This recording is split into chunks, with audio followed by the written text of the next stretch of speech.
sedikit biar kita selalu ingat, karena perkara ngaji ini kalau tadi ulang-ulang terkadang lupa. Kemarin tentang bab air, maka ada 7 hal atau 7 macam air yang boleh digunakan untuk bersuci. Selain 7 ini berarti tidak sah. Yang pertama ialah air apa, Bu? Air hujan. Air hujan yang mutlak turun dari langit, maka dia suci untuk berwudu, walaupun dia tertadah dulu di genteng ataupun sek ataupun apapun. Ketika air itu mengalir maka sah untuk berwudu. Yang kedua, air laut. Saya ulang aja sedikit, nanti baru saya teruskan. Air laut, walaupun air laut berubah menjadi rasanya menjadi asin, tapi itu air yang jumlahnya sangat banyak, maka sah untuk berwudu. Misal ibu lagi rekreasi, tak ada air yang tawar, maka ibu tenggelam aja di laut. Bangun lagi, tapi jangan tenggelam aja, bangun langsung wudu, selesai, Bu. Langsung sholat. Walaupun baju ibu basah, sah hukum sholatnya. Kalau memang tak ada baju kembali. Namanya dipaksa untuk jalan-jalan, terkadang nggak mau berenang, disiram sama temennya.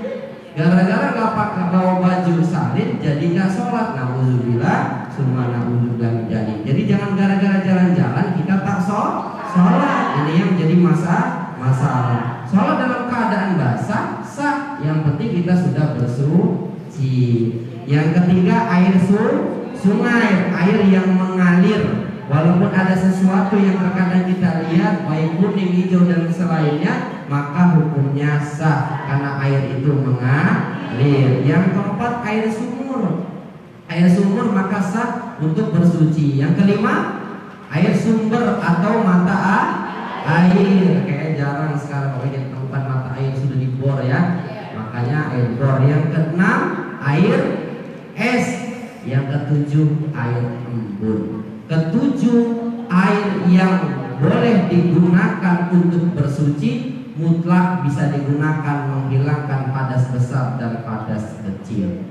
Nah, ketujuh ini para ulama membagi lagi.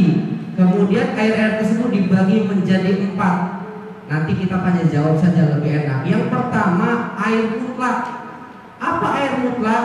Yaitu air yang suci keadaannya dan mensucikan kepada yang lainnya. Namun demikian tidak boleh untuk kita bersuci menghilangkan hadas besar dan hadas kecil. Mutlak tuh begini, Bu.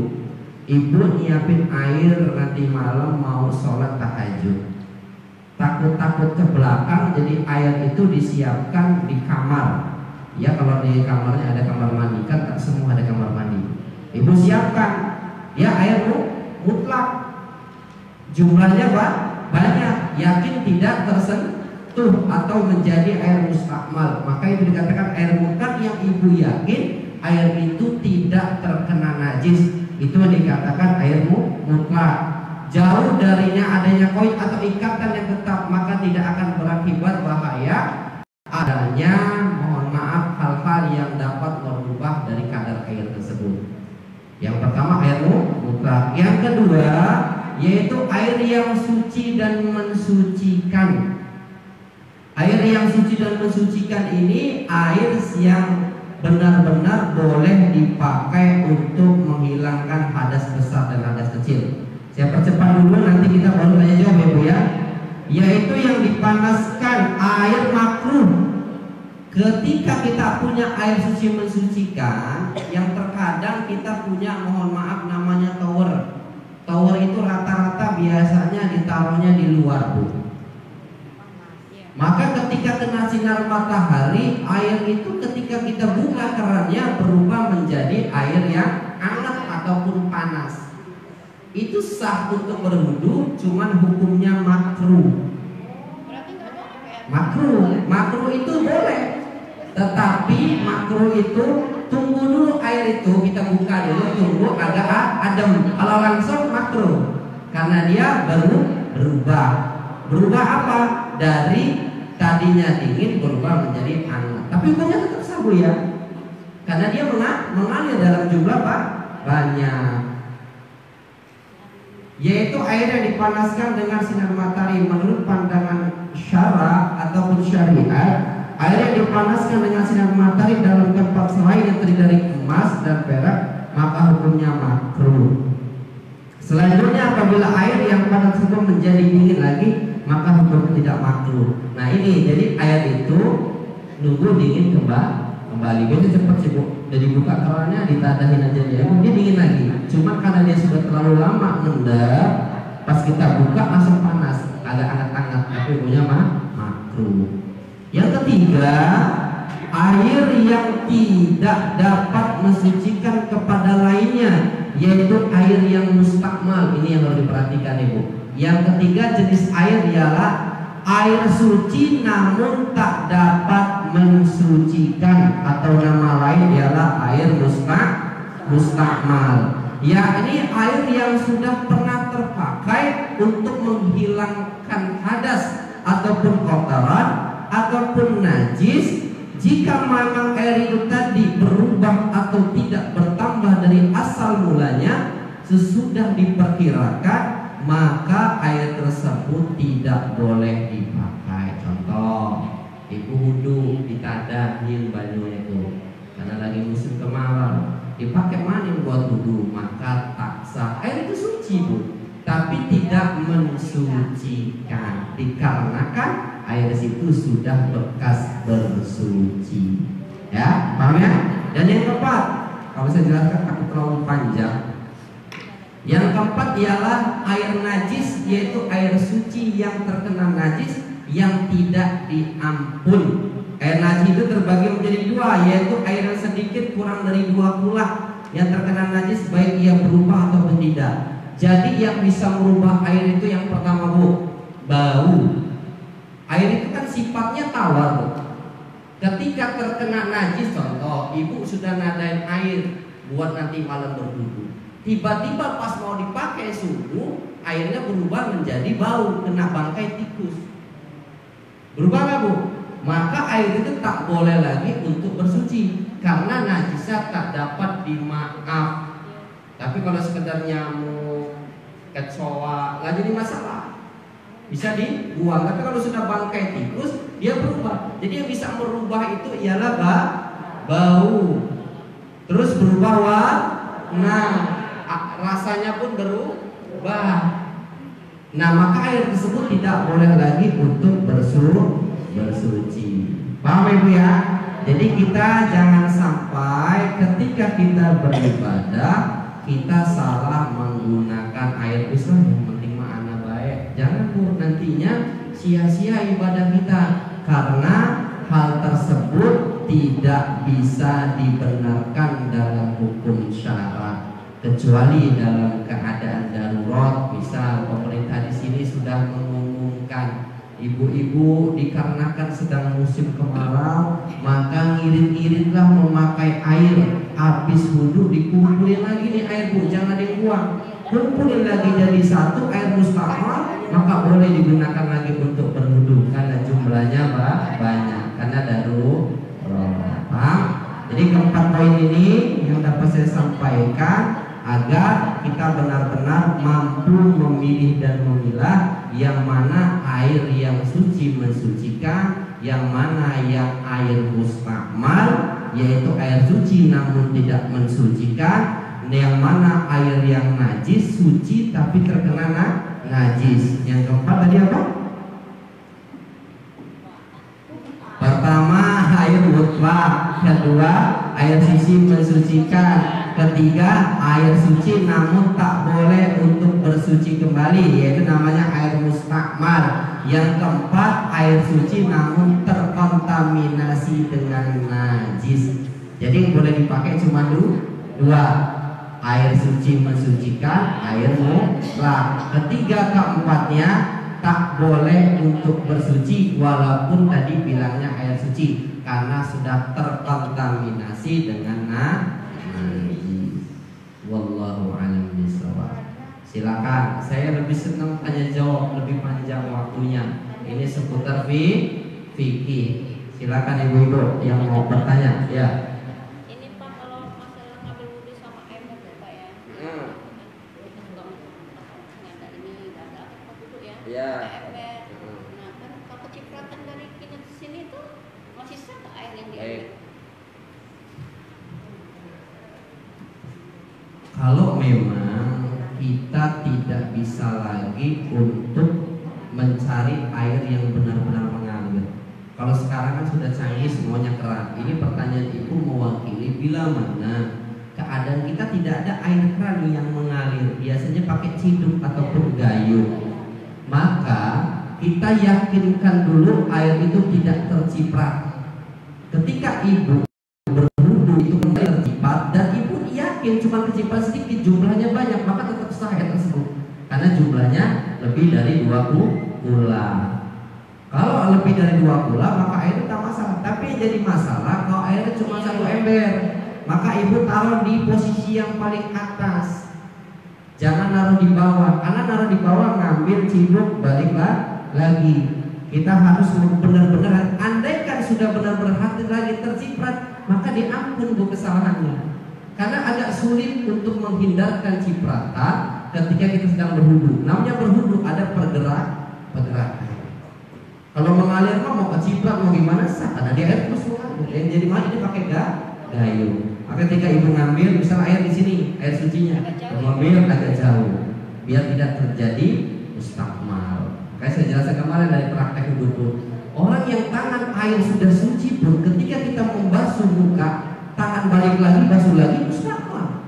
Karena belum selesai rukun. Wudu. Kemarin hadir semua nggak bu?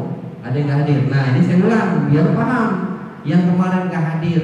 Ibu-ibu ketika ngambil air wudu, pas masuk rukun yang pertama muka, yang kedua habis niat basuh, ya basuh dua gini ibu ya, mohon izin.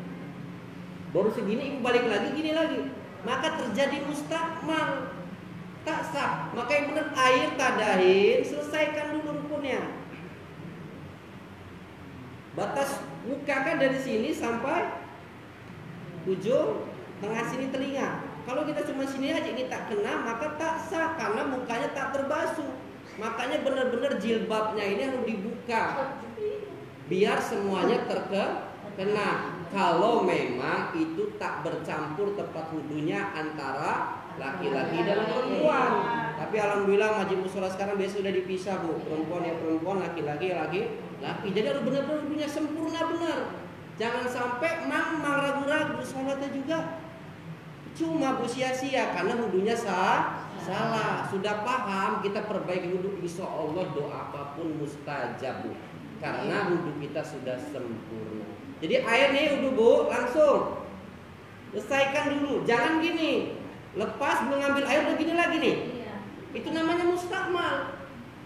Kalau yang masih nempel gini, air suci mensucikan. Kalau sudah lepas, tangan kita ke sini lagi, mustakmal.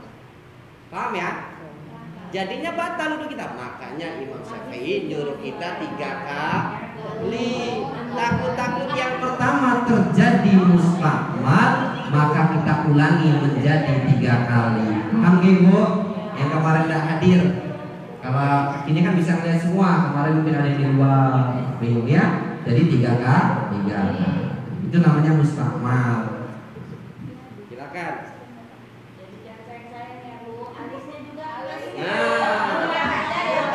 Jangan khawatir, bedak make up tidak akan mampu mengalahkan air wudu yang sungguh sangat luar biasa. Ibu malah tambah cantik, tambah murni kecantikannya kalau sering dibasuh dengan air wudu. Maka terkadang sering pengantin yang sedang nikah takut berwudu dikarenakan make upnya. Kadang tukang rias yang dulu. Nanti aja sholatnya, na'udzubillah summa na'udzubillah min. Tukang riasnya nggak mau ribet.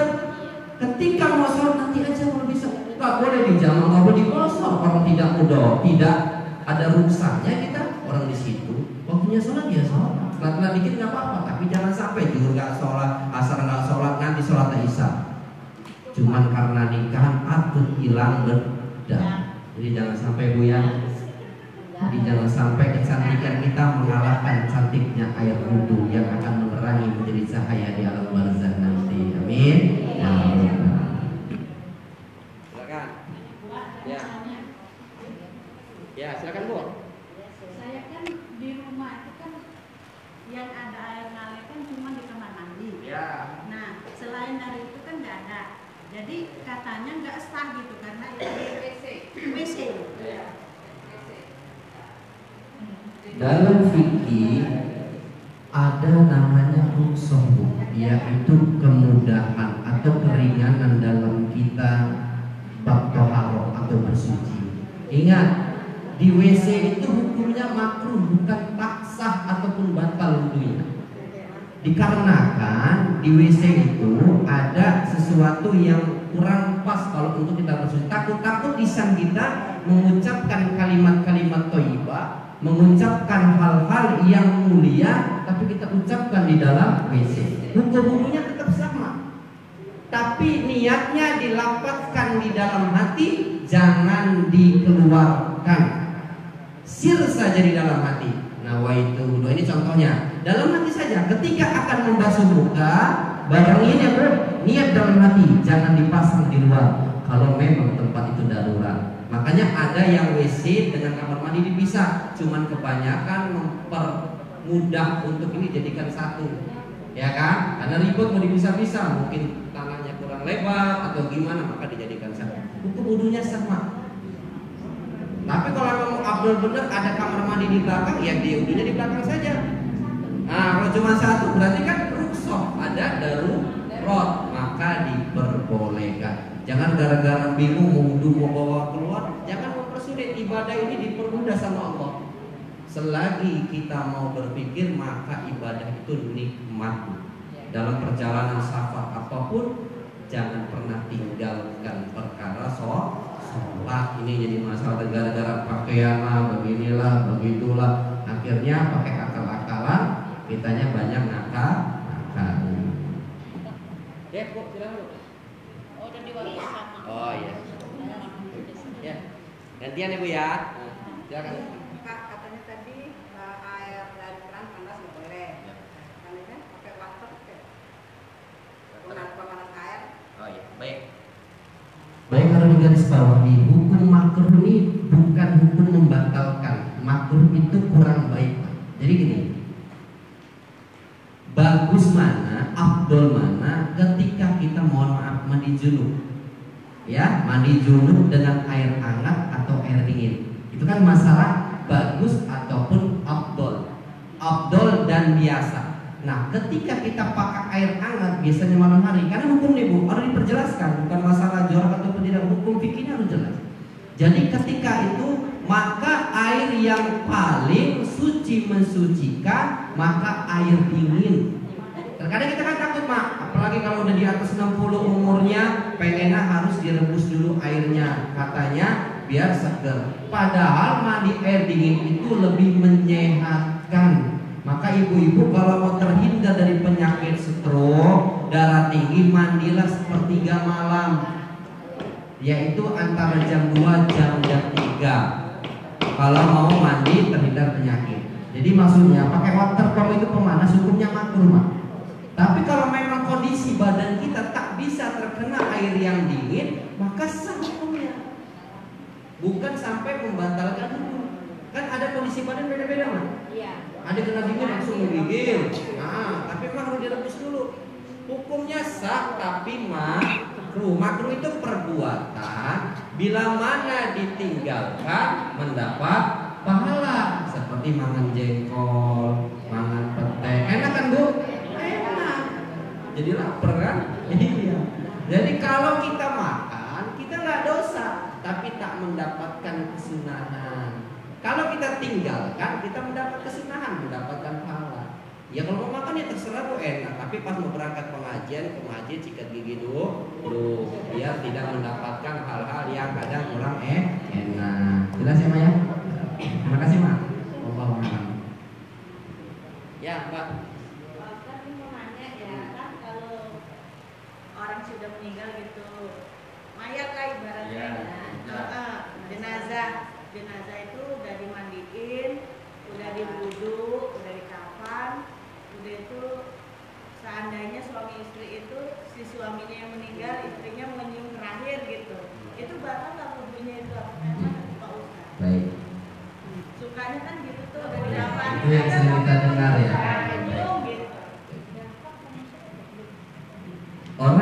sudah wafat ataupun meninggal dunia, maka tidak tertaklid dia bisa membatalkan wudhu. Contoh gini, sudah mau dikafankan, selesai proses mandi, wudhu sudah selesai, kafan. Siapa yang mau lihat jenazah terakhir? Dilihatkan bahasa gitu orangnya, istri atau suami yang wafat misal. Laju karena sering dengar omongan, udah terus ditangis terus ini, jadi jangan cuma nanti batal. Bu, yang dimuliakan Allah Subhanahu wa taala, seseorang yang sudah meninggal tidak bisa membatalkan wudhu yang masih hidup. Atau sebaliknya, orang yang sudah wafat tersentuh dengan wanita atau tadi yang meninggal lagi tersentuh dengan istrinya, malu majma sakit kan batal. Syahwat tidak pun syahwat, sengaja pun tidak sengaja membatalkan wudhu. Memakai mazhab Imam Syafi'i kalau memang itu masih hidup dua-duanya. Pak, menurut mazhab Imam Hanafi, ketika tidak diawali dengan syahwat maka tidak membatalkan wudhu. Pertanyaan ibu, batalkah wudhu si mayit? Tidak. Ya karena tidak hidup. Jadi peluk saja, cium saja. Yang tak boleh takut-takut, pas sudah meluk gak kuat, meratap, nangis, tidak ikhlas. Karena perempuan ngomong kuat ketika ikut meluk nambah meratapi. Nah itu yang ditakutkan, kita cium air mata kita menetes di apa? Enggak bu. Tanda cinta istri kepada suami, suami kepada istri. Siapa yang tidak, bu, mohon maaf, orang kesayangan yang meninggal dunia kita tak lantas sedih. Ada sesuatu hal. Tapi memang ada tipikal yang kuat, ada yang tak kuat. Sampai saat ini saja, bu, ketika kita disebut orang tua kita, hati kita terkadang tersentuh. Orang tua itu udah tak ada, terus langsung ingat. Ibu saya ditinggal ayah saya kurang lebih 8 tahun wafat. Ketika sebut namanya udah langsung. Itulah seorang ibu lebih kuat ketika diambil suami. Tapi terkadang seorang suami tak kuat ketika ditinggal istrinya. Buru-buru kawin mah. Ya nggak apa-apa memang diharuskan kalau memang kita mah. Tapi seorang ibu lebih kuat mengurus anaknya walaupun yatim tapi tetap kuat sampai anaknya berhasil. Itulah hebatnya seorang ibu yang tak mampu bisa dibalas dengan apapun. Jadi jawabannya Mbak, tidak membatalkan wudhu ya. Jadi jangan katanya nanti repot ya. Ya sama-sama.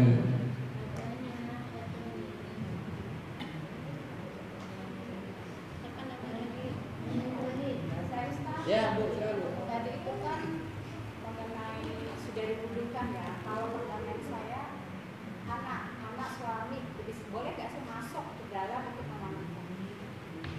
Misalnya yang meninggal siapa nih? Istrinya meninggal. Katanya anak laki nggak boleh kok memandikan. Suami nggak boleh.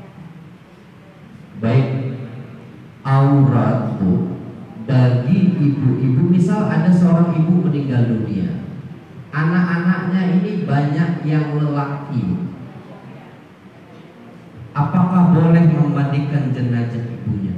Atau sebaliknya ayah? Tapi kalau ayah jarang, ibu pasti orang lain. Nah, ini pertanyaannya ibu, tanda bakti anak kepada orang tua. Alangkah baiknya yang memandikan itu sesama jenis kelaminnya. Makanya pentingnya perempuan juga harus belajar fikih tentang tata cara memandikan jenazah, bagaimana cara mengurus mayit sampai dengan pemakaman. Karena bukan tugas laki saja, perempuan juga wajib tahu. Tetapi ketika darurat tidak ada lagi orang lain yang bisa memandikan, maka anak-anaknya boleh memandikan. Tapi jangan terlalu diubah, ditutup. Jadi pahami? Walaupun itu mahramnya, karena orang tua tak boleh diikat, itu mahram, tetap harus ditutup. Maksudnya jangan terlalu dibuka lebar. Kalau memang tidak ada orang yang benar-benar bisa memandikannya, cuma anak lakinya.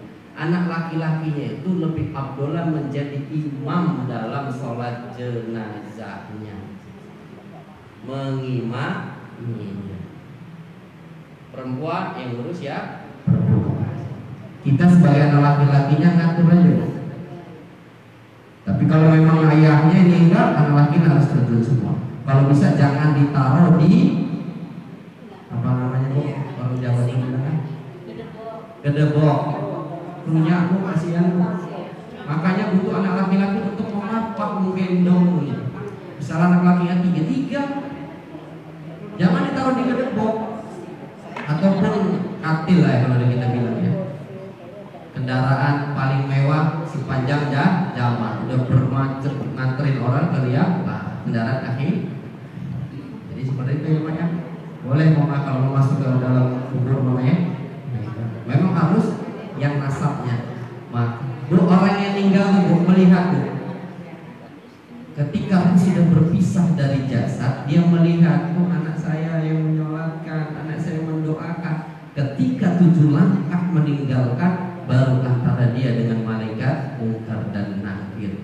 Maka kalau anak-anak kita mondok, dia nggak buru-buru pulang dulu, biarin yang lain pulang, dia tetap doa untuk menemani seorang ibunya, istrinya, atau suami siapapun kerabat. Jadi ikut pulang dulu.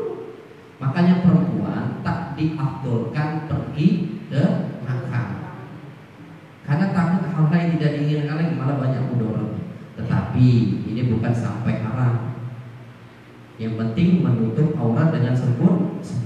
Kalau bisa anak-anak laki-laki tetap baca lagi apa tahqiq apa yang lain atau baca Al-Quran, menemani seorang ibu kita atau siapa dalam barzah ketika ditanya oleh munkar dan nakir. Dia melihat orang-orang yang beriman akan ditaruhnya itu di iliyin, tempat tertinggi, dikawal sama malaikat penjaga pintu langit pertama hingga langit ke-7. Tapi kalau orang yang mohon maaf dosanya lebih banyak, nggak pernah sholat, akan ditaruh di neraka sijil. Ruhnya itu sudah dilihatkan tempatnya. Maka panca indera yang terakhir yang melihat proses keluarnya ruh ialah mata. Maka terkadang ada yang matanya melotot, bukan dosanya banyak bu. Jangan sering nonton film sinetron Indonesia. Gara-gara melotot itu sangat dosa. Itu mata itu melihat proses berjalannya keluarnya ruh. Makanya ada mata hati, ada mata kepala. Mata itu yang dikasih kebijakan untuk melihat keluar ruh. Makanya ketika mata itu melihat, karena sakitnya menahan sakit sakaratul maut, tugas anak-anak yang menutup mata ketika selesai. Dan dia melihat siapa yang ngajiin, siapa yang takziah. Melihat bu, cuma dia tak terdengar karena dia menggunakan ruhnya, bukan menggunakan jasadnya. Ruh kan takkan pernah mati bu.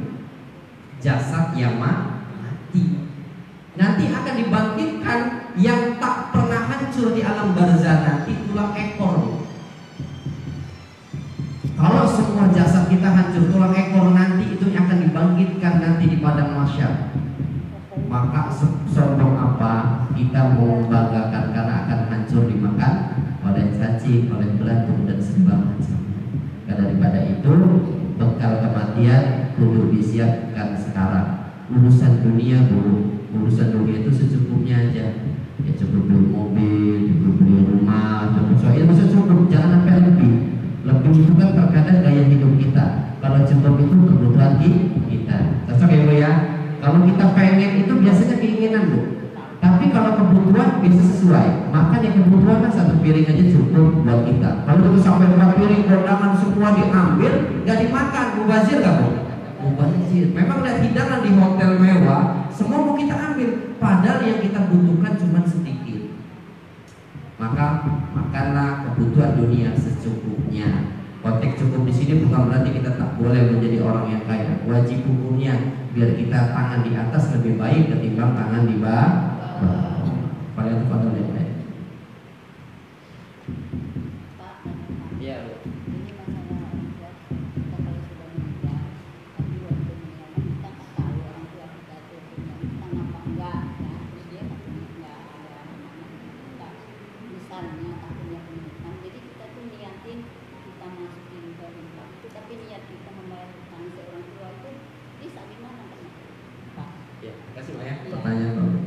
Ingat, bila mana orang tua kita wafat, wasiat ataupun tidak wasiat, maka keluarkan zakatnya untuk membayar hal-hal yang kita tidak diwasiatkan. Contoh gini, orang tua meninggalkan harta 10 juta. Contoh beren aja Bu. Walau mungkin ada 1 miliar, ratusan juta tanah yang luar biasa. Ibu niatkan 2,5% bayar zakat orang tua dulu. Wasiat ataupun tidak wasiat. Meninggalkan 10 juta, punya anak 3, misalnya laki-laki semua. Berarti berapa tuh Bu? 4 lah biar enak hitungnya. 2,5. Sebelum itu dibagi, uang 10 juta dulu, cari Bu, kira-kira ayah kita nih ninggalin hutang nggak sih? Siapa kerabat terdekatnya yang sering ngumpul? Coba disamperin dulu Bu. Minimal ikhtiar dulu.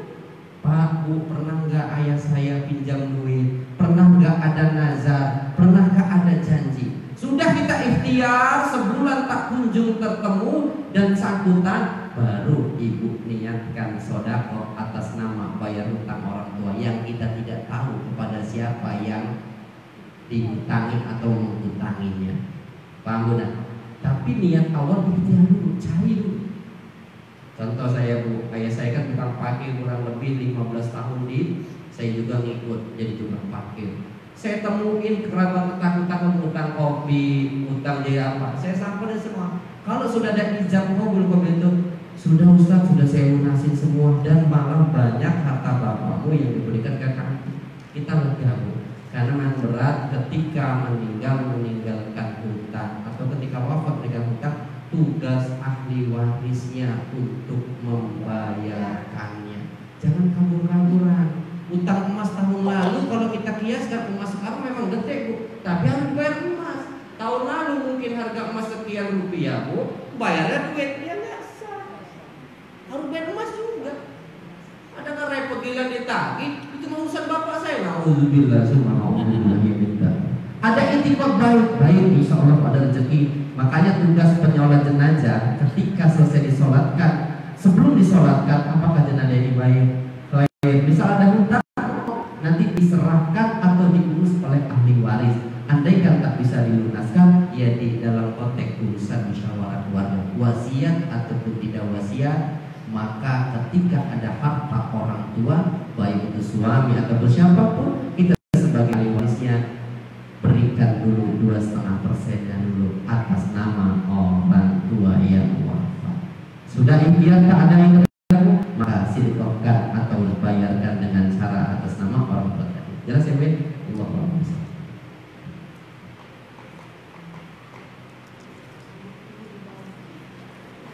Ya seputar air mungkin masih ada yang bingung. Berapa sih 2 bulan? Kan ada nanya tuh. Kalau di kampung tuh ada bola yang besar kan? Ya. Iya mana? Itu gimana? Takut kan ada kayak cicak apa-apa gitu kan? Ini kan jadi bikin ya. Misal, coba nanti ibu pulang minta tolong suaminya ambil meteran, ukur kamar mandi kita. Berapa sih 2 bulan? 2 bulan itu tingginya 0,5 meter, panjangnya 1,5 meter.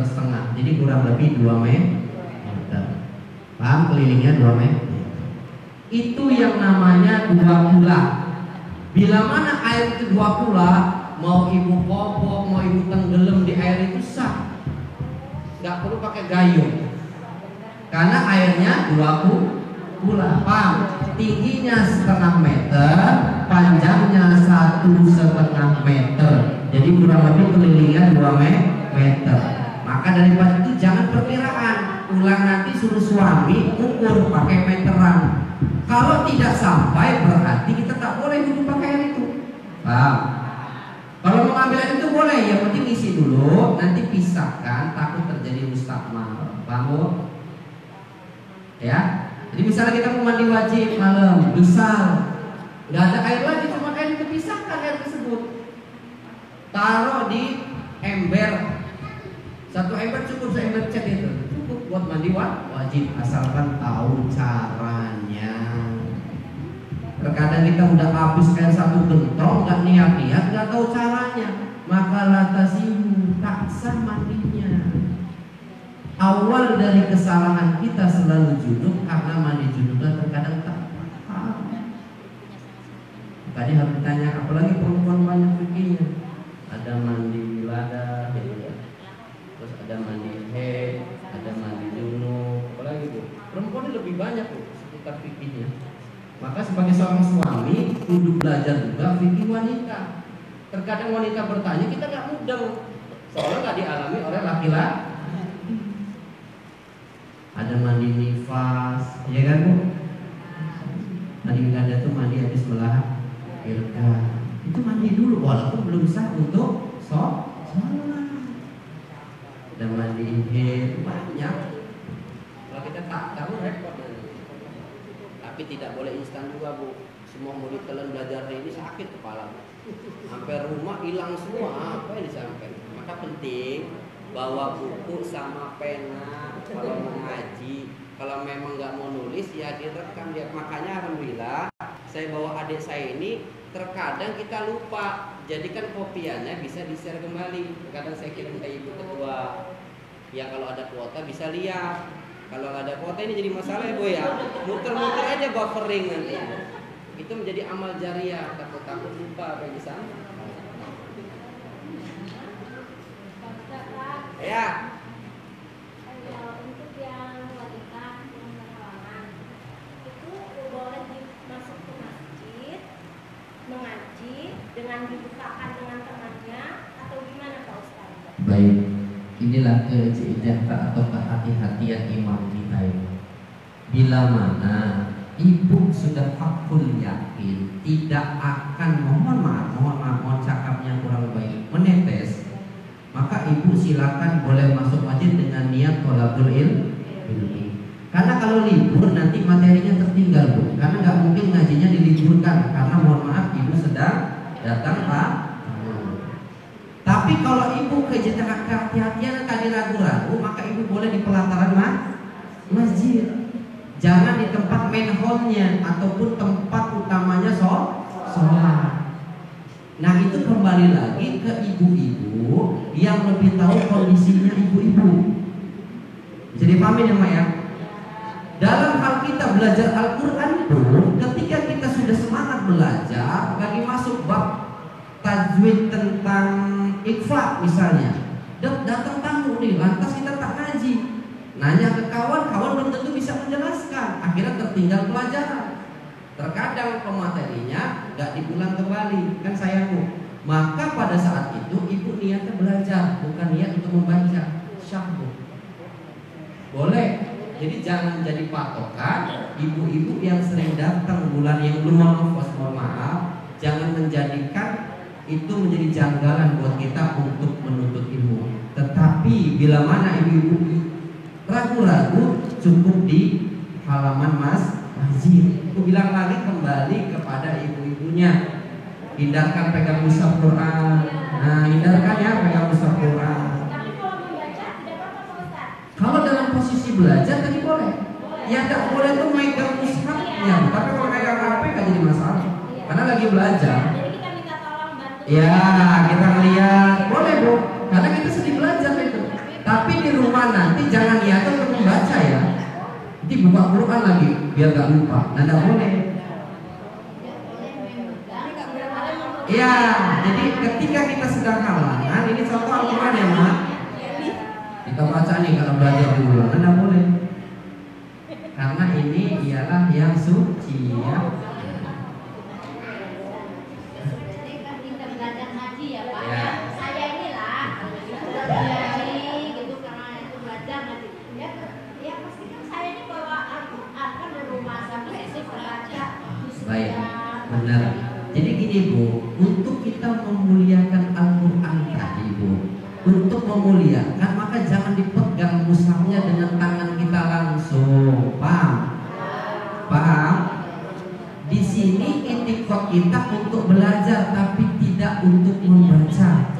Membaca kan amalan harian, amalan yang rutin kita lakukan. Jadi yang dipahami bahasa saya. Yang tak boleh itu kita memegang Al-Qur'annya atau mushafnya. Benar pertanyaan ibu, saya kan belajar, kalau nggak megang gimana? Maka kita pakai cara. Paham? Dipakai apa ta? Sarung tangan ta? Mukena ta? Niat kita sedang dalam pelajaran. Tapi ingat, pulang nanti jangan diulang lagi Bu. Lupa lagi nanti. Kita menggunakan Al-Quran. Jelas ya Pak ya? Wallahu a'lam. Lagi.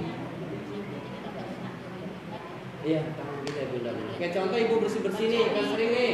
Bersih-bersih lagi ini.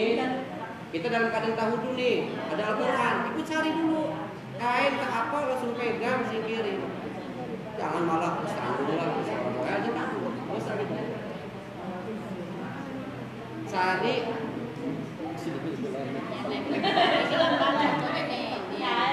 takut salah mau celemek apa kayak kain lah ya.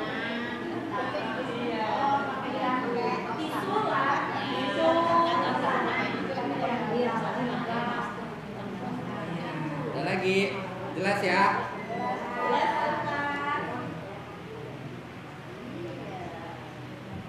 Kalau nggak ada kita tutup ya. Jam 3. Pemasaran di sini. Lagi ya. Masak ya Pak. Oke. Baik Bu, yang saya fotokopi itu Bu, nanti diamalkan setelah sholat. Ibu habis selesai doa baca ya Rabbi bil Mustafa baligh maqasidana wa fil lana ma madha ya wasi'al karami huwal habibul ladzi turja syafa'atuhu likulli haulin minna akwalimu minimal 1 kali, kalau ibu mampu 3 kali 3 kali. Baca artinya juga Bu biar berkah. Karena melalui wasilah baginda Rasulullah. Mustafa itu nama Muhammad tuh. Yasin sallallahu alaihi wasallam. Yasin itu nama Nabi Muhammad juga. Makanya kalau ibu baca Yasin selalunya dalam hati. Yasin sallallahu alaihi wasallam. Kalau orang nggak paham Allah itu nama Rasul. Kenapa kita dikabulkan dong? Karena menyebut wasilah, makanya udah wasilah. Kebagian semua Bu, ada yang nggak kebagian? Dan ini saya fotokopi juga untuk tauhid kita dari pengajian yang pertama. Kalau dibagi juga Bu, saya nih pengen jadi amal jariah Bu, karena kalau amal jariah tak terhitung. Ini dibagi satu-satu ya. Mohon izin ya Bu ya. Itu dibaca. Kalau kita lagi galau, lihat ini Bu. Kenapa kita galau? Yang kemarin 5 yang wajib kita sadari sebagai muslim-muslimah ketika diberikan ujian, yaitu yakini semua dari Allah, semuanya pasti baik. Ketiga sudah terukur, yang keempat akan menggugurkan dosa, yang kelima pasti pertolongan Allah akan segera datang. Memang mudah dengan lisan tapi sulit dipahami. Kalau bisa ibu jadikan seperti ini Bu, biar gak rusak, taruh di kamar, di pintu, biar kita hafal. Kalau kita lagi galau, ya Allah mau kita sujud dengan ya Allah, kita lihat langsung iya, karena orang tua terkadang sering lupa satu masa, ulang lagi. Ada baiknya dari Allah Subhanahu wa Ta'ala. Ada salahnya kepada kesilapan saya, kepada Allah saya mohon ampun. Astagfirullahaladzim, astagfirullahaladzim, astagfirullahaladzim. Kepada ibu-ibu semua saya mohon maaf sebesar-besarnya. Saya akhiri wabillahi taufiq wal hidayah. Assalamualaikum warahmatullahi